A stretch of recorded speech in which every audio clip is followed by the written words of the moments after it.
I heard Dalai Lama saying one time that he has this wonderful Christian monk friend, one wonderful great monk. And he used to do, Buddhist meditation, and he's very interested and very respectful.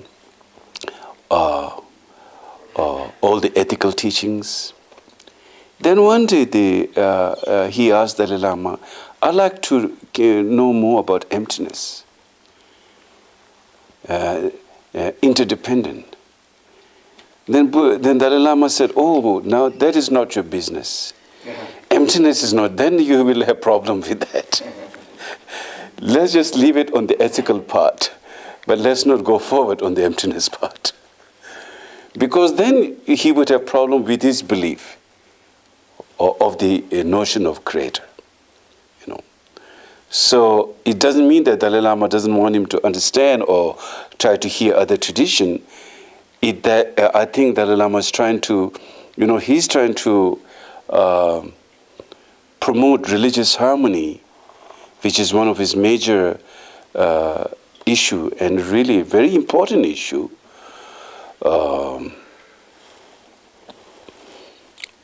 Very important issue, however that is, very important. So his belief in the God, which has provided him joy, and suddenly now he began to have doubt to that, then it could be painful for the time being, though it may be great on the long run. Seeing the truth never hurts, but it could hurt for the time being. So whether it's truth or no truth, there's something we need to come to our own conclusion. That's the important thing. We need to look at it. How is it things happen due to interdependence, or things happen randomly without anything to do with cause and effect? If things happen due to interdependence, then the whole notion of creator is very much questionable at that time. So it's like that.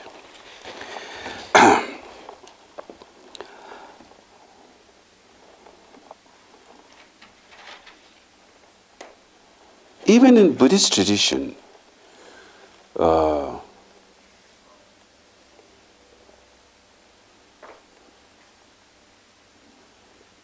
like Heart Sutra, where it is, where the Heart Sutra is, how do you say, the teaching is given, there are different understanding to that also.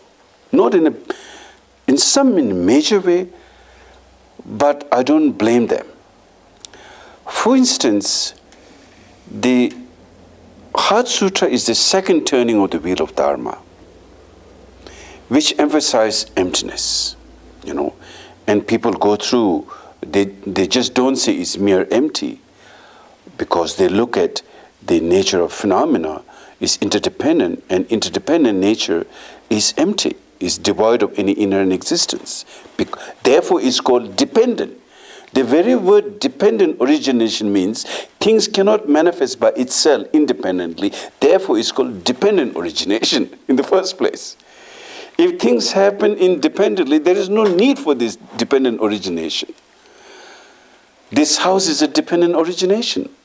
There's no such thing as inherent primordial house. It's a mixture of, clay and woods and wood alone. So many atoms, and then so many people and expert and architect and engineer, and after that engineer also has to be, parents has to fall in love and then make baby, and it's all in all so many things involved. And that parents also their parent, and then their parent. It's the chain of interdependency. If you look at the factor, it's a chain of interdependence. Not just it just started yesterday. This physical body we have today, it started, from the scientific point of view, from Big Bang. And I would say it goes before Big Bang. It's called space particle.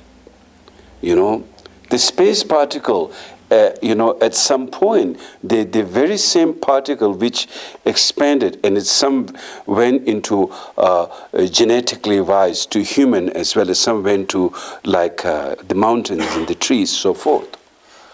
So like a long tradition, a continuous tradition, thousands and millions of eons of continuation, we have this body. So all of these things are based on many external and factors, an internal factor which we able to produce this thing and experience this thing mentally, So all are interdependent. So in the Buddhist tradition, like when it comes to emptiness, some say that when you come to that conclusion, you got to hang on to it. You got to hang on to the truth. And it's true. You need to hang on to the truth. But not always. What I mean is,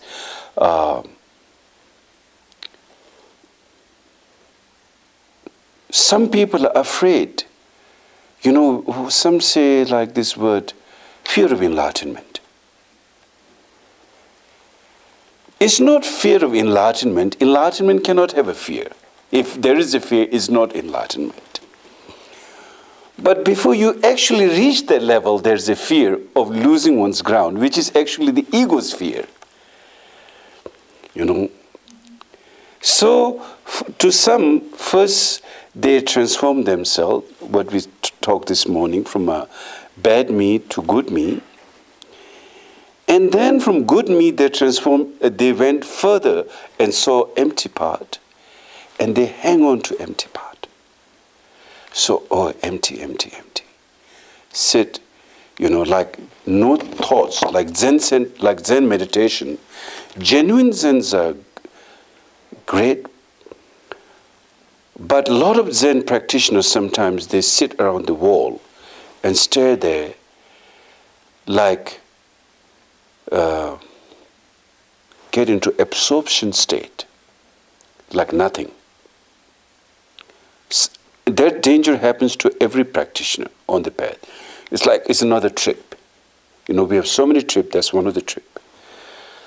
So if that happens, like you don't know what is going around, good or bad, or any movement or no movement, just like absorbed into a space. Now, if one's mind gets absorbed into a space, that is not true emptiness. It's called an absorption state. It doesn't bring the quality of awareness, which is can be creativity or compassionate, or it's a state of absorption which can lead to ignorance on the long run.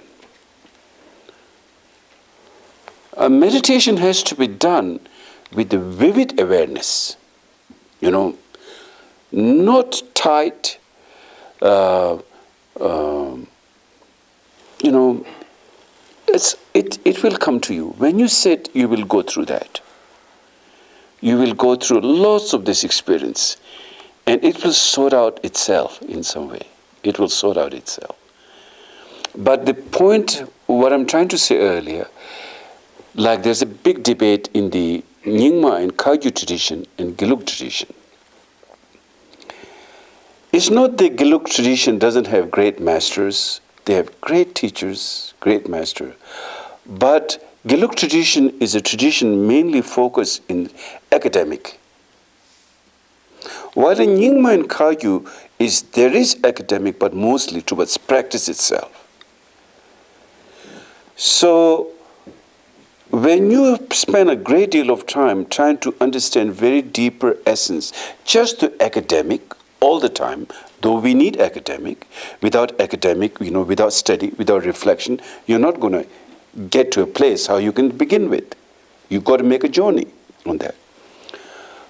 But if you just become so academic, then you're making judgment through a dualistic mind. And the dualistic mind will say either yes, or if it's not yes, it's no. Which means either it's empty or it is not empty. Look, that is the problem. Extreme, it falls into extreme. Mind falls into extreme. Either you hang on to empty or you hang on to something. Basically, that is the two aspect of duality which happens in our life all the time. Either you become eternalistic, that things are permanent, or you become nihilistic, that things are nothing. And both of them are wrong. There is no such thing as eternalistic phenomena because we saw it through interdependence. At the same time, when we understand interdependence, there is no such thing as empty alone because its quality is a luminous quality. Mind is a luminous quality. Now look, able to awareness, thinking, this, that. But at the same time, you're thinking it's empty. That's something, we spend so much time in the energy, but we miss the mother or where it come from, so to speak. We miss the mother. We miss the space. We just went just outside too much without ever getting back home, so to speak. Like you're trekking or hiking all the time. And then you are exhausted and you keep hiking, but never sit down. So sitting down, sort of like getting back to you, it's important to have a mother.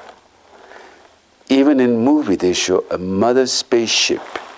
When all the little spaceship get tired, they go back to mother spaceship to refuel, to eat, to get some rest. Even Hollywood movies, they know that's important. Get back to home. Like Christmas time, New Year's time, people go back to home and family to rest, to forget about all those things. Same thing, we need to get back to our essence. And when we don't have that, there is no resting place. It's constant energy without a sense of relaxation, sense of space. So we need to have understanding of these two, very important. And if there is this space, that's what in meditation we do. We sit and we try not to judge our thoughts. There are many kinds of meditation. Investigation meditation is not that. It's trying to look. But usually when you do meditation, you try to sit and not judge your thoughts. Because if you judge your thought, either you will be in the past, or you will be in the future, or you will be doing something. Mind is constantly busy. You are always wandering, some kind of trip. So in that way, whether it's spiritual thought, or whether it's demonic thoughts, or evil thought, whatever, you make no distinction in meditation. Both are just, if you cling to the good and try to disregard the other one, have attachment to one and aversion to the other, both will equally bind you. In fact, you're trying to go beyond both of these states. So, no judgment in meditation. Good thoughts, nothing special. Bad thoughts, nothing bad. Both are equally, because both, when you really look into it, its essence is free. Those, as I said, there's no eternal or fundamental or primordial good thoughts or fundamental primordial independent negative thought. It's a makeup of many factors. So anyway, in meditation, the many kinds of meditation, when you do investigative meditation, is a different thing. But when you sit day to day, then you don't judge thoughts. Then you do one step further up. One step further up means at that time you just sit. Good thoughts happen, bad thoughts happen, whatever happened, it just happened. It's just a happening thought. It's just a label, thoughts. And when you don't follow that, don't entertain that, it cannot create karma. Then the thought will dissolve. It will come and it will dissolve. It's like in the sky. Clouds can manifest, clouds will dissolve. There's a beautiful teaching by Milarepa, one of the greatest Tibet's master. This lady, I think it was a lady who was meditating. She said, she was very poetic. She was also a great meditator. She said, it's easy to meditate on ocean, but it's very difficult to meditate on the wave.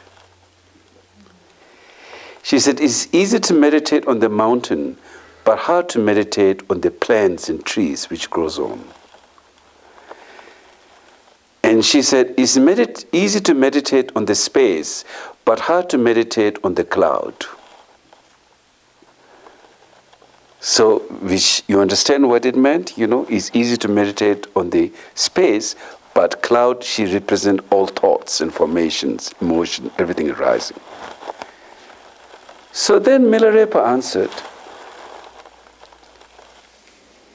waves are manifestation of the ocean itself, none other than the ocean. Go and rest in the ocean. The plants and trees are manifestation of the mountain. Rest in the mountain itself.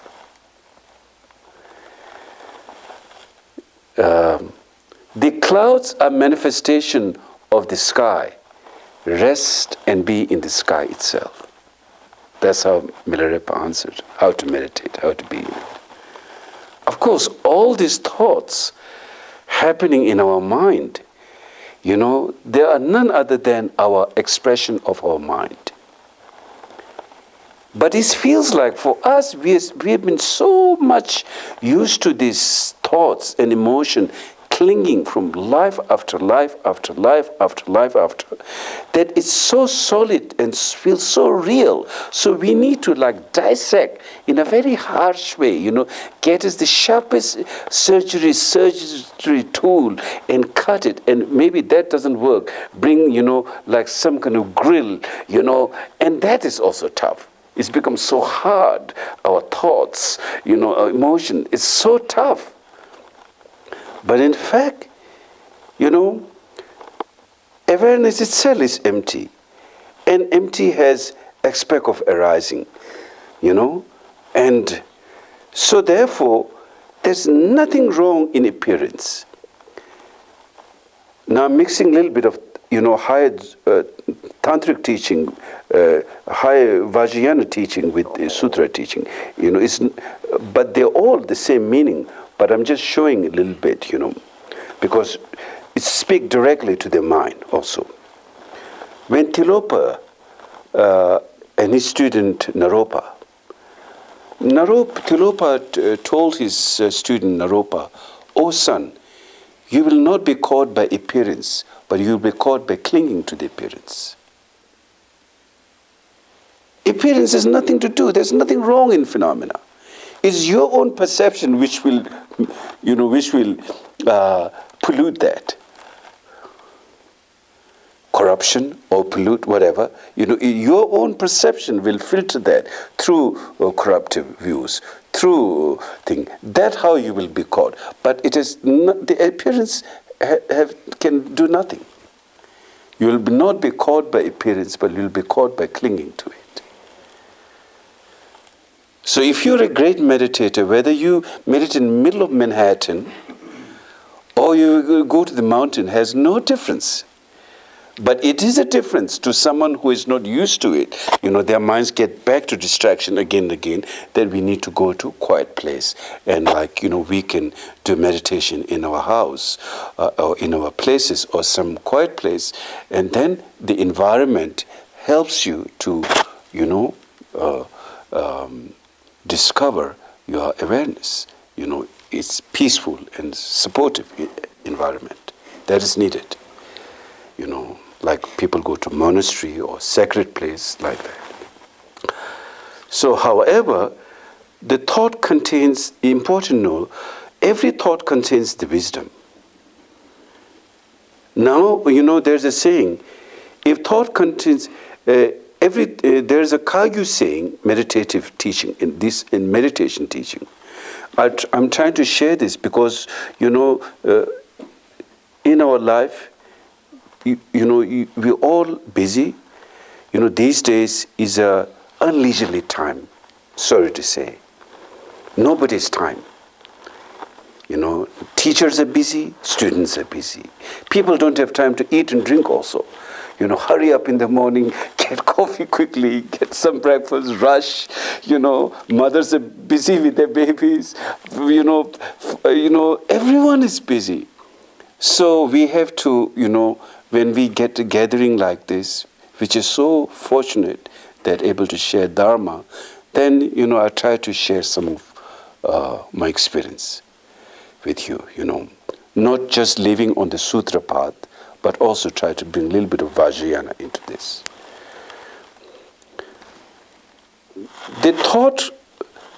Every thought contains wisdom because, try to combine, look into the inherent non-existence of inherent nature in every thoughts. That's one way of looking. Okay, that's one way of looking. That's very helpful. It's the scholarly way of looking and finally reaching the direct experience of mind. Because if you don't analyze a little bit, then just say, okay, just meditate on emptiness. What are you going to do? Oh, Rinpoche say emptiness. Okay, think nothing. Many years ago in New York, I went to study, just for like few times, this Chinese woman teaching Tai Chi. I didn't say I'm a Lama. So I went and she said, okay, now we meditate. I said, okay. She said, think nothing. I said, okay. And she thinks that's, but if you think nothing, you become stupid. You shut your mind. You suppress your mind of think nothing. And she thinks, like not thinking nothing is very good. Because I don't blame her. Because so many of problems coming from too much thinking. And so when we try to shut the mind of not thinking, it feels comfortable for that moment, for a time being. But the deep effect of that not thinking on the long run can make the mind stupid. That's not what it meant by emptiness. Emptiness is an awakening state. Remember, Buddha means Sanskrit, but Buddha means knowledge or wisdom. Buddha means, awake. So you can't have awake with thinking nothing. In fact, Tibetans say if you think nothing and meditate, you will become a groundhog in your next life, or bear. Because bears stand up, for a long time like that, thinking nothing. And groundhog also, like, maybe I will be born as a groundhog, I don't know, just like groundhog. They do, if you watch them, they do nothing for a long time, staring at one. That's like, mind is not alert. Emptiness mind is very alert. At the same time, it's not caught up in anything. So, every characteristic contains Buddha nature. Contains Buddha nature, that awakening quality.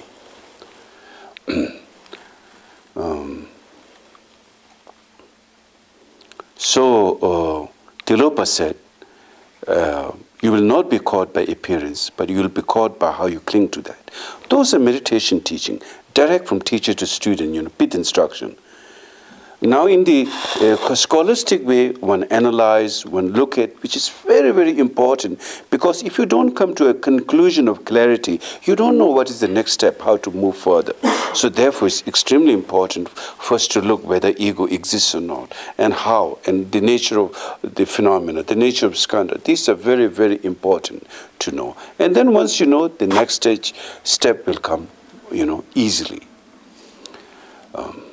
Now, this teaching of Heart Sutra is not directly spoken by Buddha. It is a conversation, so to speak, Buddha was there, and Buddha was in meditation. And he blessed through his meditation. It's called this teaching was inspired through the blessing of Buddha. to Avalokeshwara and Shariputra. They were having a dialogue. So therefore it is said, thus have I heard. The word thus have I heard. It didn't say, Buddha said directly. Thus have I heard. So this happened near Bodh Gaya, a place called Rajgriha, which is Vulture Peak. And I went there, and there's a big stone which really looks like a vulture. That's why it's called Vulture Peak. Total shape of a vulture there. So on that, when Buddha gave the teaching, most of the disciples at that time were Mahayana students, like Bodhisattvas. When Mahayana students receive the teaching, that mind is fearless mind. They're saying that when the Hinayana student hear the teaching of emptiness, they're very scared because they need something to hold on to, a reference point. Like we do, we need, how many times we hold to something reference point? We're afraid of losing ourselves. So when the Buddha gave the teaching on the Heart Sutra, when he says, no form, no ears, no nothing, no wisdom, then the Hinayana student, those who are on the smaller level of mind, smaller level means they need something to depend on. They're holding on to something. So it's very hard for them to completely let go and say, accept the fact that all phenomena has no existence. It's true, all phenomena have no inherent existence. But that very thought of that all phenomena have no inherent existence, it's very scary to a certain mind. But, of course, those students have not gone further enough to investigate that how deep the nature of interdependence. For them, there is something has to exist. So the Mahayana teaching, Mahayana student and Hinayana student, there is some difference. In Hinayana, does the mind exist? It's a question of matter and mind. Now, again, everything comes to matter and mind. As far as matter is concerned, is a directionless particle. Because if you analyze a particle, the formation of all, so here there comes, okay, how does this world function? World function due to particle. And who experiences the world is a subject, where there is a mind, consciousness. So when they analyze the world structure, they don't find any independent particle. But somehow they think there has to be some fundamental particle. There has to be, though it is empty, yes, but there has to be. Please don't ask me more. There has to be something. Otherwise, how can this world function? That's the Hinayana view. Is the Mahayana label that the directionless particle of Hinayana.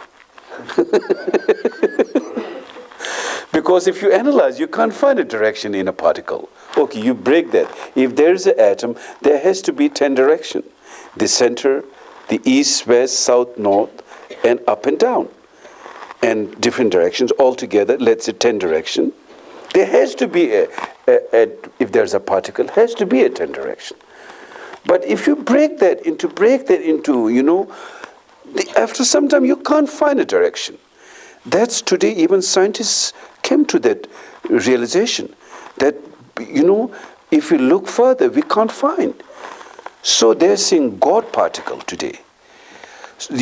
Because God particle, they said there has to be something. Many scientists earlier time, they called God particle. So now they couldn't find God particle. Because they say God particle is the ground formation of this world, formation of this universe. So there has to be, that is called God particle. But they couldn't find existence of God particle. Because if you break that, it is finally, there's nothing you can find if you break into all the, and it's theoretically, yes, it is scientifically proven. So then it's too scary for a Hinayana practitioner that if I see that there is no particle at all, I'm not saying not particle, if there's a particle which is no direction, which is non-existence, finally, then it's too scary. It's getting way too far, and let's not touch that. Let's leave it, to a very directionless particle. So Mahayana kind of joke with that, called directionless particle of Hinayana. Of course, it doesn't exist, but that's. Now, as far as the mental consciousness is concerned, the existence of mental consciousness, if you put 64 petals of flower, one in top of one another, and you pierce a needle, with a snap of a finger in one instant, you can pierce 64 petals of flower at one instant, the speed of it. And I'm sure today scientists could even go further through all the instruments they have in the lab. They're discovering more that, and there are all the words quantum physics, but on a general term, in Buddhism, we don't have a lab, in the monastery to look, but the generalized idea of 64 petals put together, and when you pierce a needle, in snap of a finger in one instant, the speed of consciousness that fast.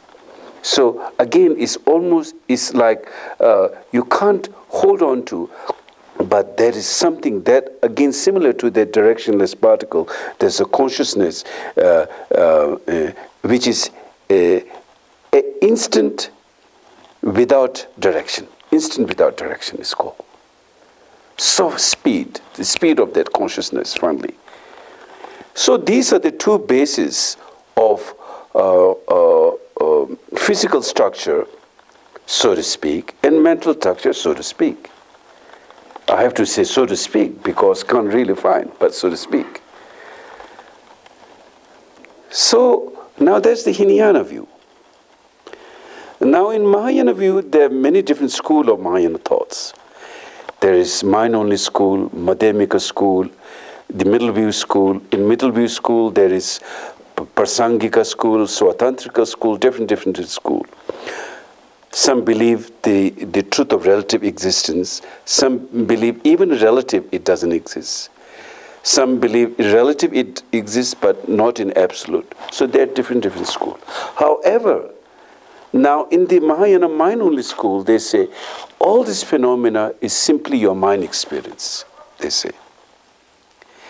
These are all the entire three world system, above the earth, below the earth, and on the earth, is simply your mind experience due to causes and condition of your mental state.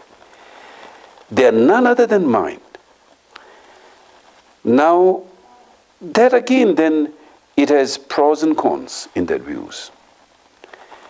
If you say everything is mind, when you analyze, in some way it makes a lot of sense. For instance, when you go through the dream state, you see the dream world. World, appearance, color, war, love, everything, very real. It's none other than your mind.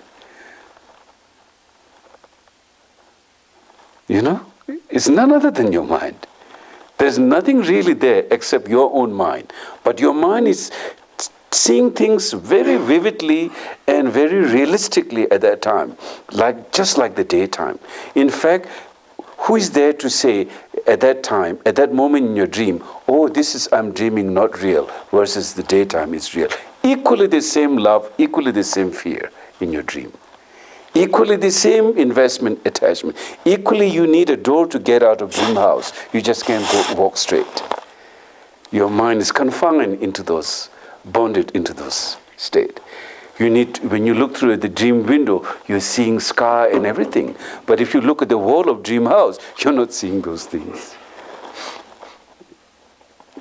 So mind only school says this whole phenomena is mind. The three world system is just a creation of the mind. And now, if we say that, yes, it is mine, but then there is subjective and objectivity in relationship to consciousness which you hold and consciousness in which other hold. If I say Carol is just my mind, then there is some problem also. We all have our own consciousness and mind. So if I say, oh, yeah, everyone is just my mind, everyone is just my mind, then when Buddha got enlightened, everyone should be not there. Everyone should be free also. That doesn't happen. When somebody is going through some pain, the other may not be going through the pain. But however,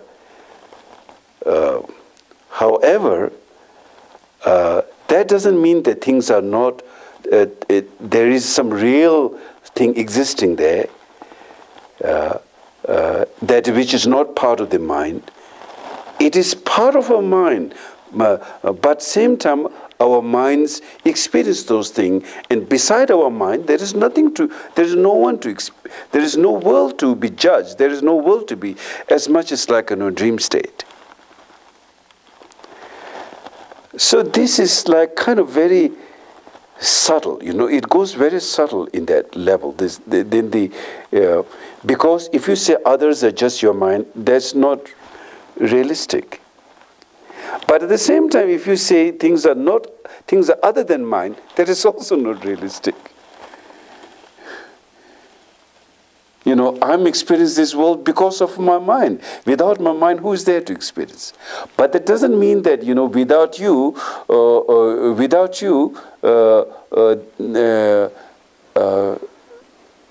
there is not this world. Yes, without you, there is not this world as you would perceive. But for another being with that karma to perceive, that world is still there. When somebody dies, doesn't mean the world disappears with them.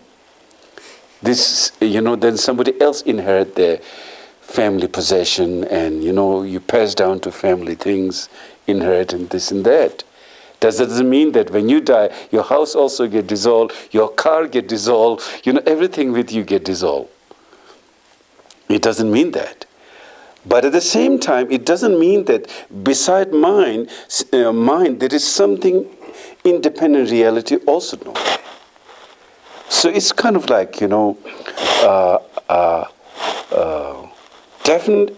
I think personally, it is mine. It is mine. Our body is a psychosomatic body, which each and every individual, due to their own specific karma, causes and condition, which we are able to perceive things and give, being birthed in a certain environment and certain parents in certain situation.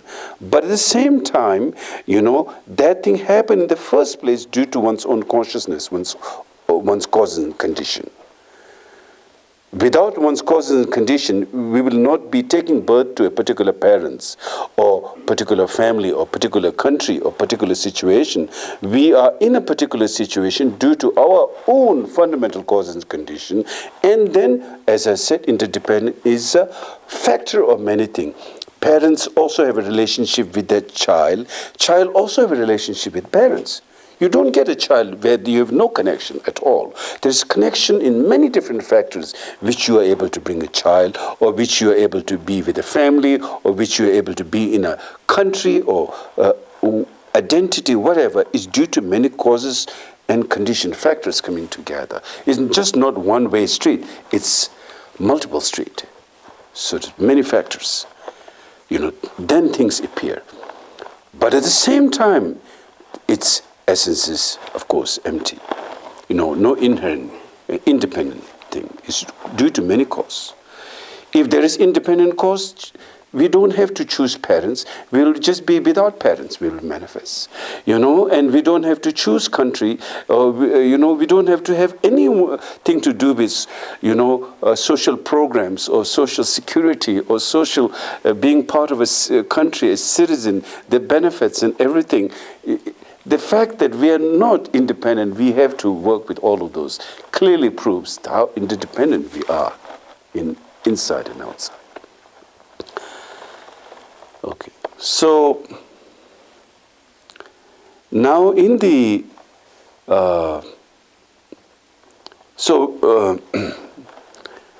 I'm getting a little distracted now, confusing you more perhaps. But it's important, we need to look at all these different angles. Now, so when I said in the Heart Sutra, Wisdom Sutra, the wisdom teaching, certain people feel that I need to hold on to emptiness. And that is the view. And in fact, it is the view, the seeing things clearly. But then again, if we grasp to that, hold to that view, then again, that can be problematic. It's not the actual view of emptiness. So therefore, one need to finally let go all views. Earlier today I was saying, Aryadeva says, first you let go unwholesome act, then you let go ego, finally you let go the views, all views. So